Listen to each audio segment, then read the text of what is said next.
So, oh my goodness, I have the pleasure of having Reverend Hodari Williams with me today. How are you doing? I am great, and it's good to be back to seeing you after all these years, our first African days. That's It's good right. to see you. Reverend Williams and I went to the same church in Atlanta, Georgia, First African Presbyterian Church. And we also attended the same seminary, the Interdenominational Theological Center in Atlanta, Georgia, which is also an HBCU. Yes. Yes, yes, yes. And so just proud of that seminary and proud of the people that I've gotten to know.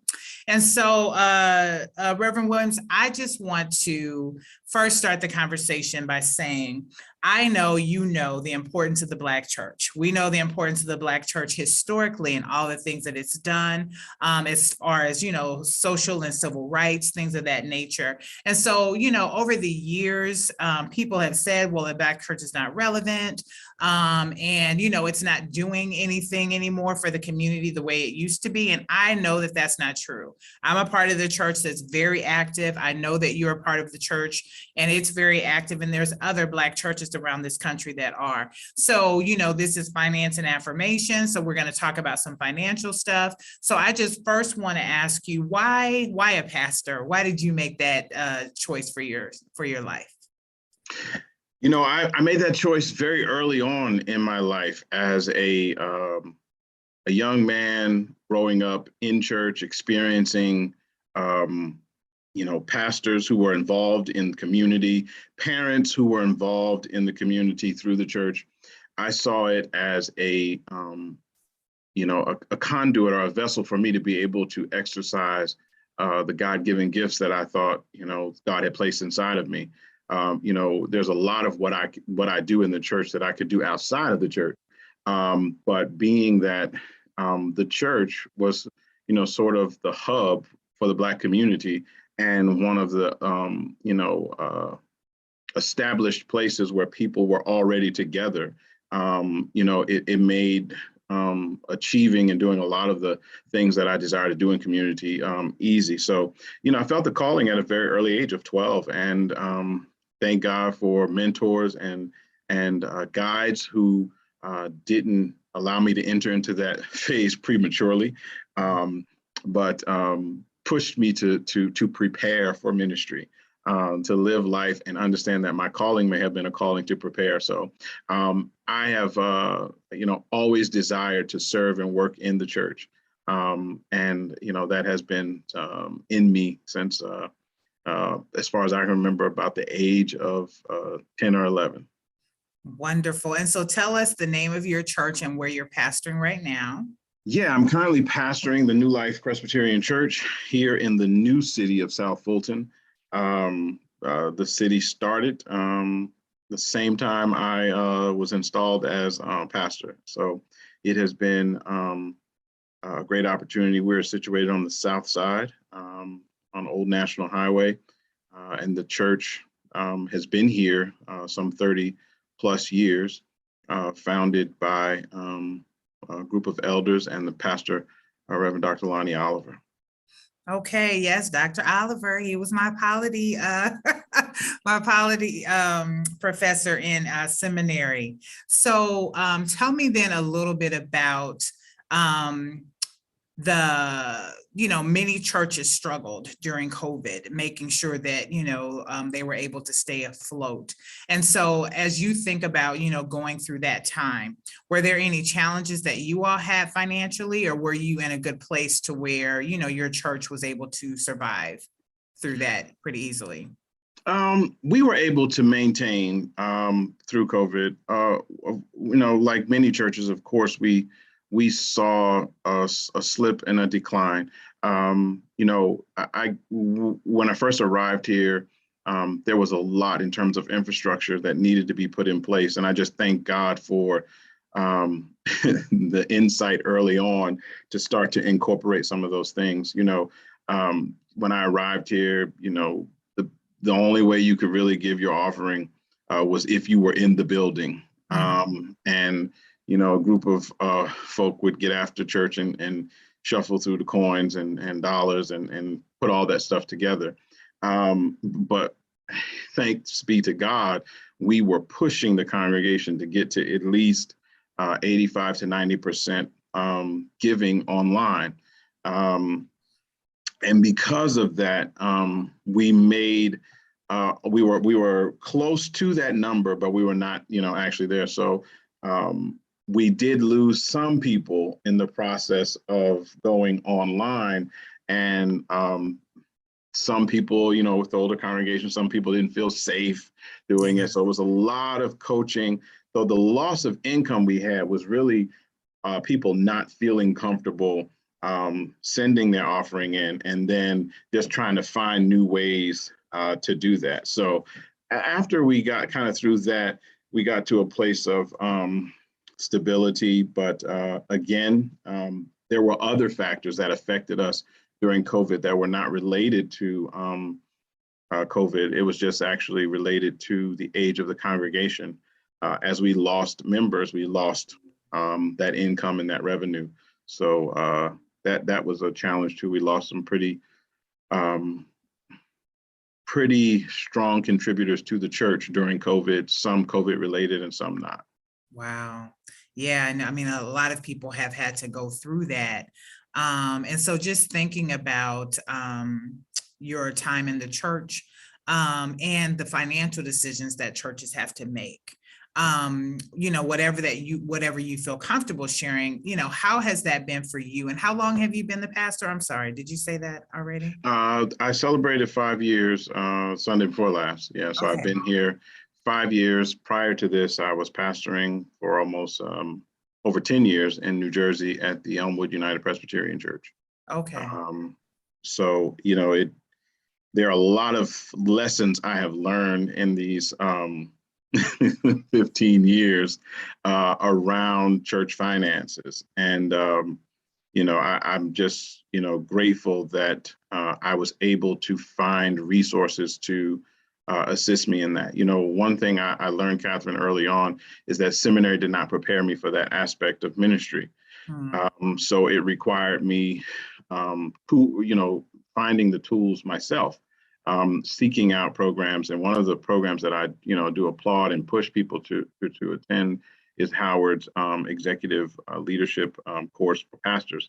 That really was a good, strong foundation for me. And then just supplementing and reading and engaging yourself in other resources, because this position, as you know, as pastor, it encompasses so much. And you've got to be a CEO, you've got to be a counselor, you've got multiple hats that you have to have on. And it's not that you have to be the best at all of them, but you have to be knowledgeable of some of them, so that even the people who are in those positions, you can contribute something and aid to it. So yeah, I've learned a great deal. And some of the things, one of the main things that I have learned is the importance of having good internal software to document, to input information and data. Church databases are so vital and important, all-encompassing databases that not only handle membership, but also the financial aspect. And the other piece too is, in our structure in the Presbyterian Church, we usually, we elect a treasurer. We're not always guaranteed that treasurer has the business acumen, the time, the talent to function in that role, even to dream outside of the traditional role. Yes. So, it has been very important for me to outsource a big part of our treasurer's job to a bookkeeper as an external resource, as a check and balance. So we have a business administrator here in the church who does all the input, the accounting, and that business administrator works with the treasurer of the church and the finance team. And then my bookkeeper keeps them all in line. And the beauty of her is her ability to forecast, her ability to see where we are not particularly measuring up, and it's time to reset and rethink. And that has been so helpful and vital, because when you don't have someone who can be held accountable because they're not an employee of the church, they're not, doing their due diligence, it becomes challenging. So to have someone on staff to be able to do that has been helpful. And I've carried that in both areas of my ministry at Elmwood as well as here in New Life, and it has just helped us tremendously. Wonderful. And so you have your systems in place, you have your infrastructure, which is definitely critical. So just thinking about like your own financial education, you said that seminary did not prepare you for that as in your church life. So how were you prepared as just an individual? Do you remember the education you received from your parents, and how has that informed what you've done in the church? Yeah, so, my parents, particularly my mother, she was the sort of the czar, or what you would call it, when it comes to the household finances. And my mother was big on investing. And, Daddy always stressed the need to have more than, one loaf of bread. I didn't know what that meant till later on, but multiple streams of revenue, and then always making sure that you put aside enough for you to be able to deal with the hard times that may arise. So that became vital and important. Just that appreciation for money and the need to save, as well as the need to invest and grow money. In my mother's latter years, as I was growing up in the house, she was big into, investing and pushing the need to pay attention to the stock market and get involved and put, think long term and not short term. And when you put it there, leave it there and let it grow, So, and that's not always what the church does. The church doesn't think about investments. The church doesn't think about multiple streams of revenue and income. And as you know, everything is showing us that we cannot continue to survive and depend on tithes and offerings from the congregation. Those days, like my mom and dad, who, when they received their check, wrote their tithe check out before Sunday. That's right. That's right. And, left it on the desk and picked it up on the way out on Sunday morning to put, that's that time, like all things has changed and it's not there. So the church has to begin to think creatively around how it can bring in other income. And I learned that, from my parents. And they pushed me at an early age. I tell people I was working at the age of 12 when I should, I was an entrepreneur. I owned a lawnmower business. Okay. And I put newspapers together at what was a local store in the Northeast called Wawa. I put the Sunday newspaper together every Saturday night. And that's how I started banking and saving my money early on. That's a wonderful example. And so I love what you said about your mom and her really pushing you to invest and to save. And then you also said something that I think is critical, is that the old way that we've done things, maybe that is one area where I can say the church has had some challenges and we can do better, is thinking outside of the box and being more creative in how we are having multiple streams of income. So what have you done that you can share with us at your church to help your people or to help your church community get to that place? Well, the first thing I had to do is inform the congregation to the state and the financial health of the church, and to show where we are, and if we continue in this way, where we will end up. And then preaching and teaching to the topic, kind of saturating the people with biblical references, and as much as you can, teaching from the pulpit the need for us as a community to be financially strong and healthy. to be a change agent, not just through the mission work that we do, but also to be community change agents through the resources that we have and the resources that we accumulate. And that has been helpful in helping the congregation to see sort of a new direction. So, I'll share with you, yesterday, our finance team was out looking at a house.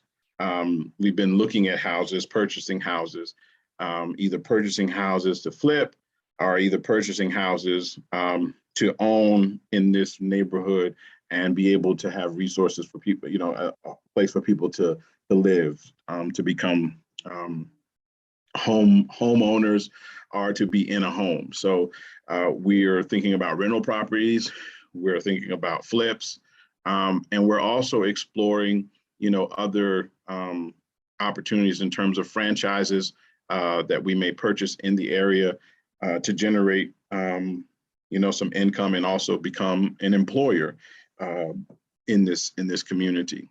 So we've definitely done that. We've also looked at really building a facility here that serves the community and is a business incubator for people who are trying to, start out in terms of business, and also sort of a facility that generates income through banquets, other types of events, and conferences. So it will serve for, a plethora of things that we can put here on the property. And, we really sought out to dream, Catherine, to dream big. And some of the dreams that we set out for, didn't necessarily pan out, but it was a great exercise. It invigorated the congregation. It got us thinking, so one of the first things we did think about was we sit on 9 acres, and, let's use this property for our growth. So we approached Topgolf and we said, we want to do a land lease and we'd love for you to consider our property. Well, they were interested. They did their valuations and they came back and said, what, at this particular time, we don't see the income in the community.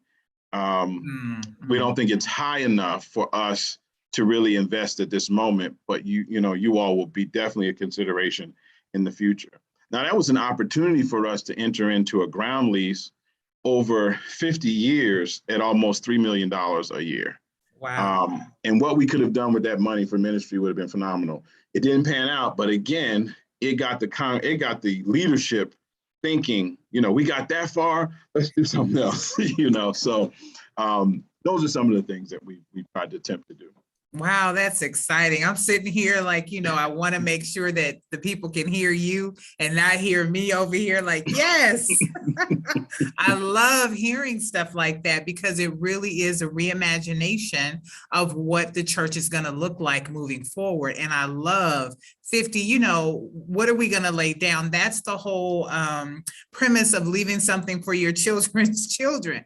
What is our plan for the next 50 years? What is our plan for the next 100 years? Mm-hmm. And oh my gosh, I just love that so much. And it is an exercise in dreaming and knowing how you can get there. And so, I'm definitely praying and dreaming and imagining with you and imagining with my congregation as well as we look to do some things. And so we had talked before and you said that you were a part of an initiative at the ITC, the Interdenominational Theological Center. So can you tell us a little bit about that? Yes, so Thriving Prophetic Congregations Initiative is what we call the program at ITC. The Lilly Endowment Fund released, grants of $1 million to institutions around this notion of finding out what it means to be a thriving congregation. So ITC was a recipient of those funds, and the task was to really engage churches, find out what's helping them to thrive, what they need to thrive. So that has been the core of our work. However, what makes the ITC program unique is that along the lines of what I just shared with you in terms of what I do with my congregation, we were encouraging churches to do. You know, you may not find yourself thriving, but now let's think about how you can. Let's begin to dream. Let's begin to reimagine. Look at what you do have in your hand. You know, like the charge Jesus gave to the disciples, who said, you know, we don't have anything to feed these people, you know, and God said, you know, look at what you have. Take what you have and watch how you can be amazed at what you have being enough to satisfy, you know, and to feed the community. So we've been encouraging churches to do that kind of vision work with the knowledge, well, I mean, with the guarantee that we just don't want you to engage in a dreaming exercise, but we also want to provide you with the resources to make that dream come to pass. Because it's not like Black churches haven't been dreaming. Right. But the reality is that many of us have not had at our disposal the economic resources needed, because most often banks consider us a risk. Social impact investors and other philanthropic institutions don't necessarily come to the Black church first. We don't necessarily know how to seek them out for the resources.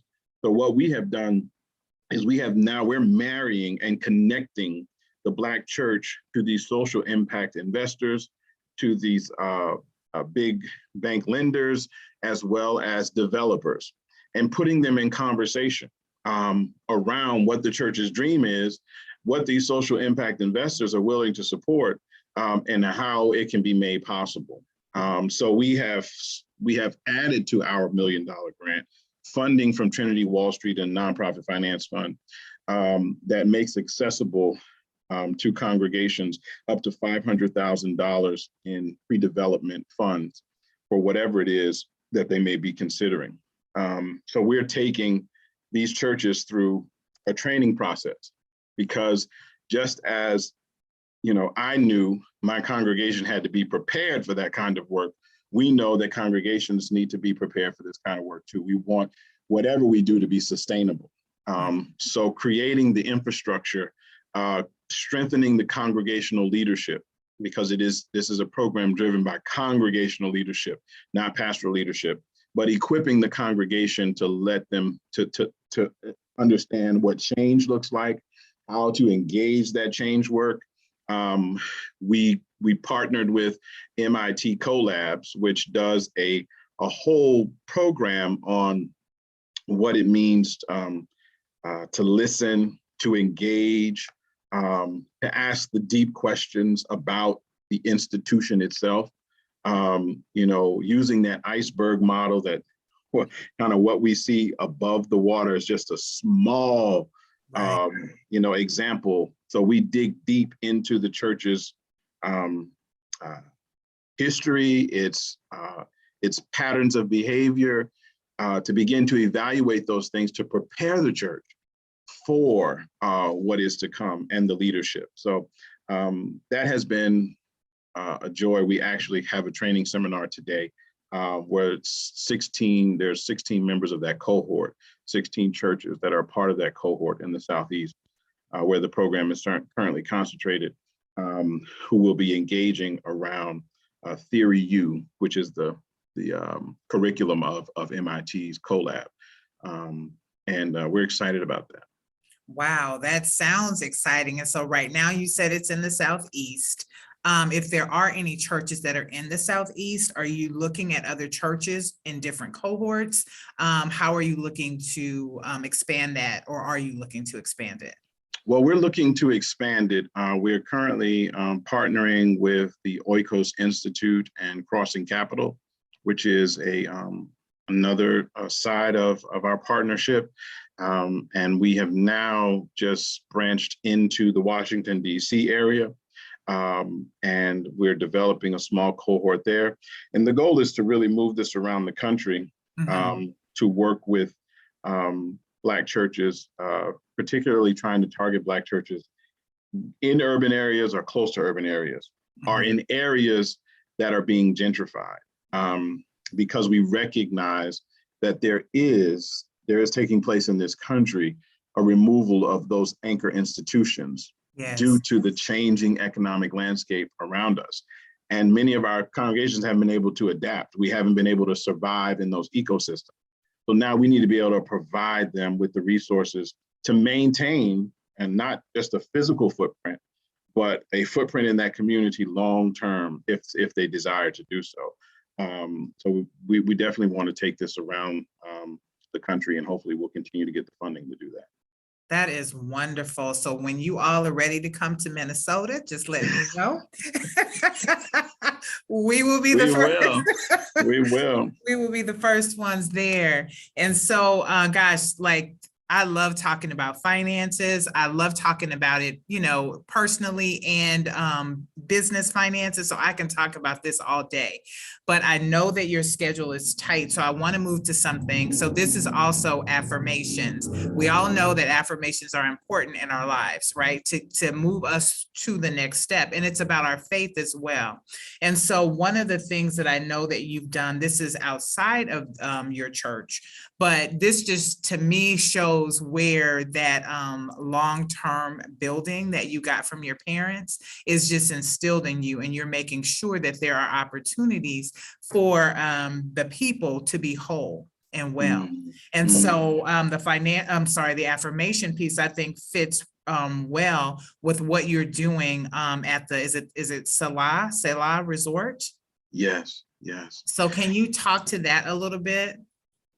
Yes, Selah is, as it's that biblical term that describes rest and wholeness. It's the beauty of the language is that it has a multiplicity of meanings and definitions within it. But the focus of Selah is to create a space centered around wellness.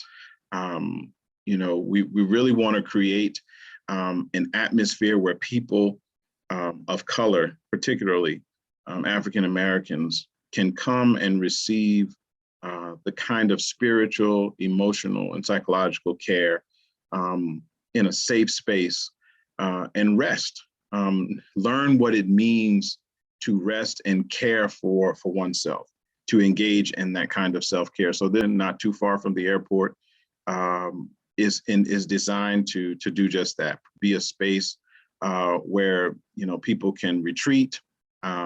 We have a building of about 60 plus rooms. We have over 10 villas that will be built as well, where people can come and just relax. We'll have programming geared around as far as yoga, to personal meditation, to counseling services for people who want to engage in that while they are there, and people who just want to relax, and be away and turn off. One of the things that, people have a very hard time doing is turning off. And conceptually, what Selah is going to do from the very beginning, and as we know, we continue to roll this out, we'll tell more, but I will say that we prepare you for the experience before you actually get there. So you'll receive, those who come to Selah will receive information and directions to begin to prepare them for their Selah experience. So, what that looks like, beginning the process of turning off before you get there, understanding that cell phones and all those other devices that you once had are not going to be available. We will have garden and soil programs for people who need to put their hand in the earth and do those types of things. It's just going to be a beautiful experience, and we are excited about it as we are continuing to raise funds to make it happen. That sounds wonderful. And it just speaks to, like you said, us being able to turn off, because sometimes when we're not able to turn off, we can't even get to an affirmation, like nothing is flowing to get there. And so you are a young African-American pastor who is doing some phenomenal things. And so if there's any other people who are either pastors or people who maybe feel like, I don't know if I still want to be connected to the Black church, how would you affirm them right now? What would you say to them? Well, I would say that, the Black church is not monolithic. That, you have to find, and it's out there, you have to find the community that aligns with you, that affirms you and connects you. And I tell people all the time, I started off disenchanted with the church. I was in seminary and didn't go to church. I was disenchanted. But I found my community. I found First African.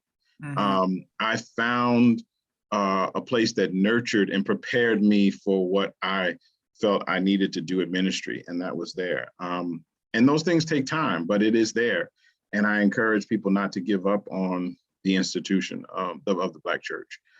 It is still for us the center of our communities, and it is important and vital for us to maintain that.